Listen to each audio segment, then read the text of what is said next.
This is episode 2, and episode 2 is called My First Slice of Humble Pie. Yep, Mr. Humble gave me a hard slap. You should be here, yeah, everybody, yeah, one team, yeah. In 2012, I released a song called Superman that was created off of the way that Antiguans dance. Now, if anybody's ever seen an Antiguan dance, they dance with their hands in the air and they just jam like this, like they, you know what I mean? Like you can point it out from in any party, anywhere you go. And that a song was created off of that energy. In 2012, when we released that song, we released it in June. The song took off in Antigua. It was the first time I'd ever had a song that had an impact on any territory. You know, the first time. So I know I'm ecstatic. I'm going to parties, I'm shelling down the place. People are, raving. It's something that I've never experienced before. It's something that I never did before. And I was just so excited about it. So I performed at my first event in Antigua for the season, and that event was called Flags, I believe. And when I touched the stage, the uproar that I had gotten for Superman was something I'd never experienced before in my life. Like I'd never experienced it, at least not for an original song that I had put out. The song took off in Antigua, took off. It took off so much that he was getting talk from different islands. Oh, Ricardo's having a good season. This is happening. People in Trinidad were talking about this reaction because they had come to shows and saw the reaction of the people. It was just a genuine organic reaction. Just moving, running, start to run, Superman. And they were just having fun. It was a fun song. I remember thinking to myself that around that time, this is it. I've officially made it.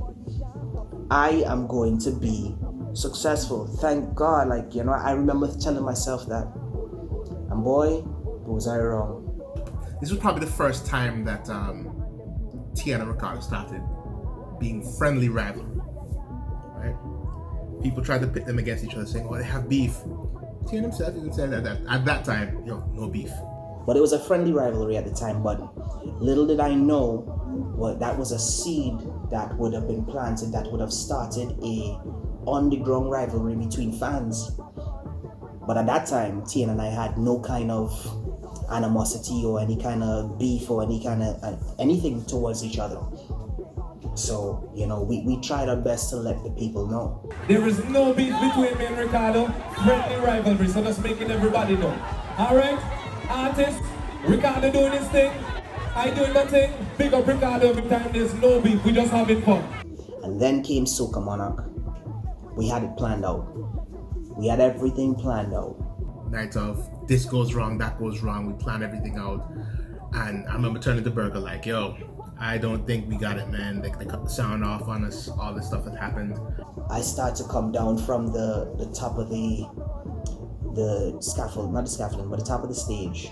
And as soon as the music starts, me and the band go this way, and the music goes that way.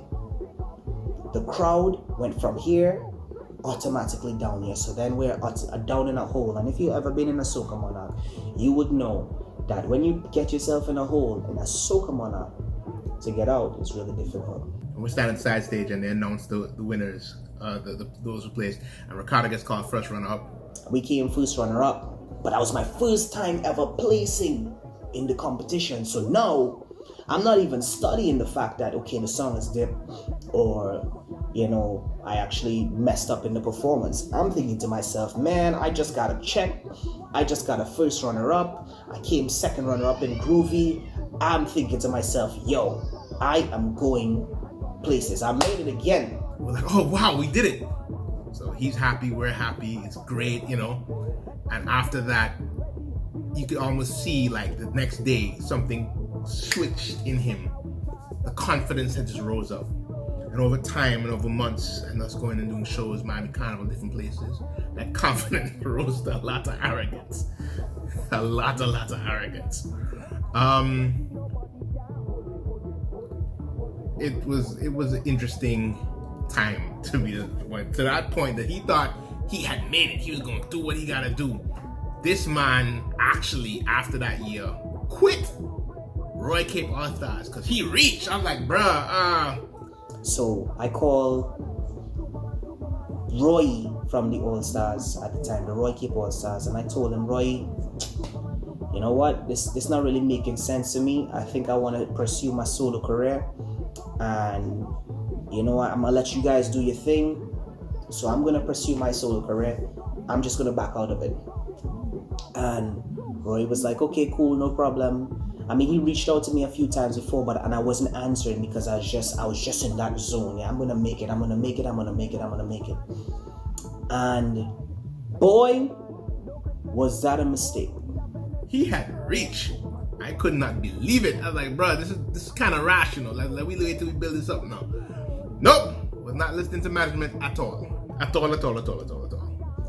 Carnival 2013 comes, and Blacks has one of the biggest tunes he probably had in his career, Lego.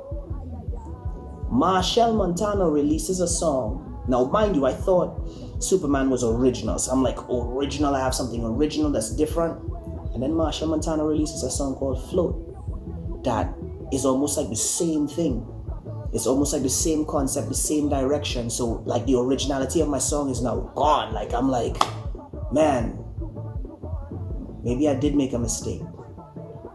But I'm still thinking, nah, I'm gonna go down there. You know what? I don't need it. I'm just gonna go down there and I'm gonna do what I gotta do.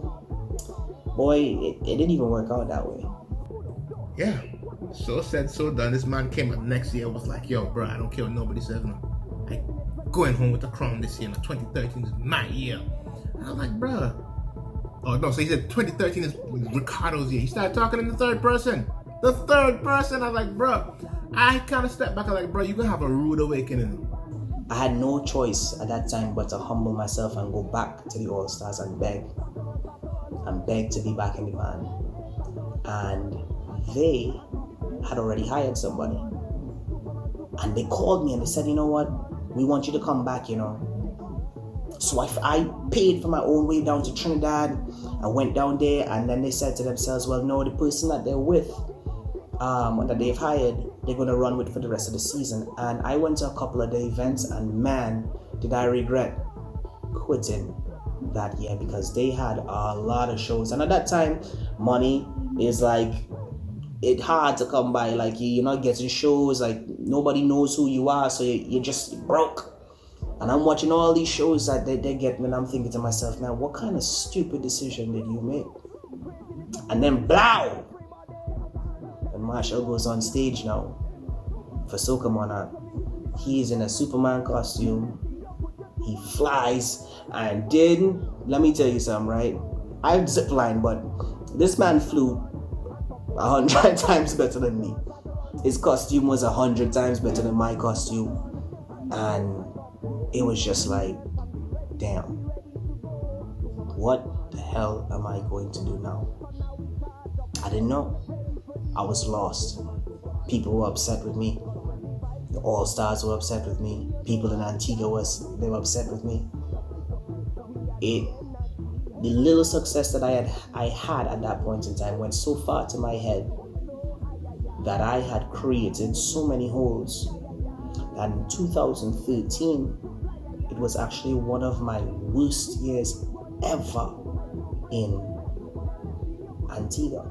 And that was the year I couldn't come down to Antigua early.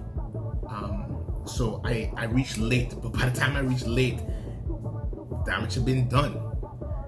Arrogance had taken over. People was turning on him.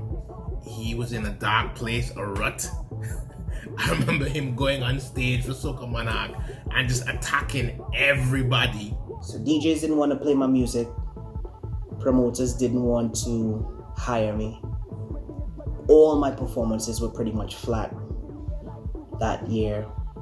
I felt like I had no support. I felt like I had no one around me. And it was at that point in time that I had realized that I had made such a huge mistake the year before. Like that level of arrogance didn't do anything for me but kill the little sprint of success that we had in Antigua and in Antigua alone. And yeah, Ricardo rose slightly and crashed unbelievably far. I had to change it. So it just so happened at the end of the 2013 Carnival year, I had one of the best performances I had for the whole season. And people were like, yo, I didn't perform like this for the entire season. But what had happened was, like, I guess I was drained. I was so upset. I was so angry that nobody was really messing with me. And the year before, I had one of the biggest songs in the country. And then I realized to myself it was because of my arrogance. And I had to change that. So from that day on, everybody mattered. There was not a person that didn't matter to me. It could have been a vagrant on the street. If he walked and he looked in my direction, I said hello. You know, I worked with promoters. I did different things to kind of just rebuild the brand. And then we caught ourselves the following year with Vagabond. But I'll tell you that story in the next one. But the moral of the story is, people, don't let success get to your head, because that's the quickest way to the ground. My first piece of humble pie. Thank you.